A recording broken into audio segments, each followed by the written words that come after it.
అలాగే వృద్ధుడు కానీ చిక్కిపోతుంటే మనం గుర్తుపెట్టుకోదగిన వారి క్యాన్సర్. ఇప్పుడు చూడండి, ఈ ప్రశ్నలకు ఎంత అర్థవంతమైన ప్రశ్నలు తెలుస్తుంది. ఎవరు అంటే పిల్లవాడు, లేదా మధ్య వయస్కుడు, లేదా వృద్ధుడు. ఏమిటి అంటే చిక్కిపోవటం. ఎక్కడ అంటే గ్రంథుల్లో ఇబ్బంది ఉంటేనేమో డయాబెటీస్, లేదా లంగ్స్ వీటిల్లో ఇబ్బందిగా ఉంటేనేమో టీబీ, లేదా క్యాన్సర్. ఇది చాలా అర్థవంతమైనటువంటి ప్రశ్నలు. మనకి సరైనటువంటి సమాధానాలు రాబట్టుకోవటానికి వీలుంటుంది. సెపియా స్త్రీలకు ప్రత్యేక ఔషధం. సెపియా రోగి ప్రధాన లక్షణం ఉదాసీనత. ఏదీ పట్టించుకోవాలనే ఉత్సాహం ఉండదు. బాధ్యతలు కూడా పట్టవు. నలుగురిలో కలువలేరు. కానీ ఒంటరితనం అంటే పిరికి. మాట్లాడేటప్పుడు అభినయం, అవయవ విక్షేపాలు ఎక్కువగా ఉంటాయి. ఉద్వేగంతో పాటు కన్నీళ్లు కార్చేస్తారు. డాక్టర్ దగ్గరికి వెళ్ళినప్పుడు బాధలు చెబుతూ ఏడ్చేస్తారు. తేలికగా భయపడిపోతారు.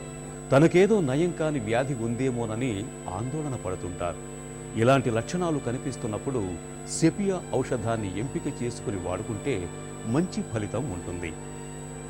స్త్రీలలో ఇబ్బందికరమైన వ్యాధులకి ముఖ్యమైనటువంటి ఔషధం సెపియా.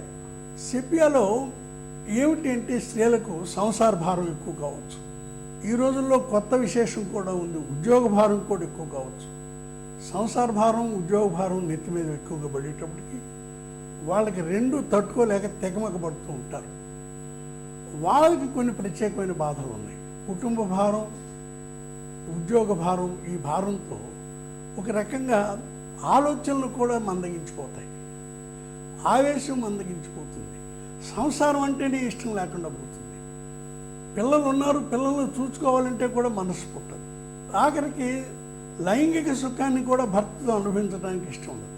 ఇలాగూ ప్రతిదీ స్తబ్దత ఏర్పడిపోతుంది. ఆలోచనలు, ఆవేశంలో అన్నింటిలో స్తబ్దత ఏర్పడుతుంది. దీన్నే స్టేసిస్ అంటాం. ఈ రకమైనటువంటి వాళ్ళకి ఆలోచించవలసిన ఔషధం సెపియా.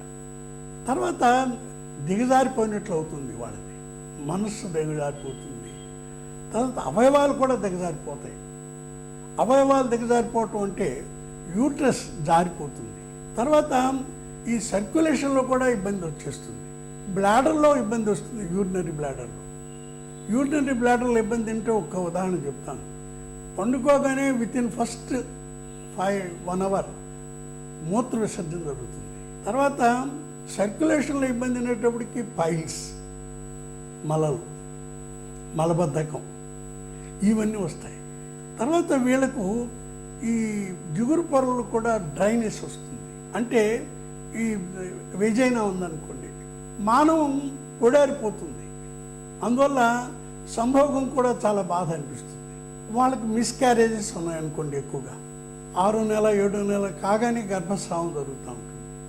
లేదా మెనోపాస్ అంటే బహిష్టులు ఆగిపోయే టైం రావచ్చు. ఆ టైంలో వాళ్ళకి చాలా శరీరంలో హార్మోన్ల పరంగా చాలా మార్పులు వస్తాయి, దిగజారిపోవచ్చు. సంతానం కనాలనేటువంటి కోరిక కూడా తగ్గిపోతుంది. సంతానం మీద ఇష్టం తగ్గిపోతుంది, సంతానం కనాలనే కోరిక కూడా తగ్గిపోతుంది.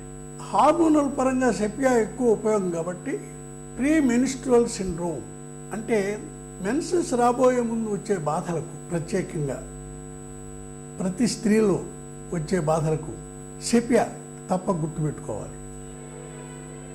సెపియా వ్యక్తి వెలుతురు, శబ్దాలు సహించలేరు. పులుపు, తీపి ఇష్టం. మాంసం, పాలు నచ్చవు. వృత్తి వ్యాపారాలు ఒకవైపు, కుటుంబపరమైన ఒత్తిళ్లు మరోవైపు ఉండే స్త్రీలలో ఎక్కువగా హార్మోన్లకు సంబంధించిన సమస్యలు వస్తుంటాయి. నెలసరి బాధలు వేధిస్తుంటాయి. దిగులు, నిర్లిప్తత కనిపిస్తుంది. ఇలాంటి వ్యక్తుల్లో ఆరోగ్య సమస్యలు ఎదురైనప్పుడు సెపియా ఔషధాన్ని ఎంపిక చేసుకుని వాడుకుంటే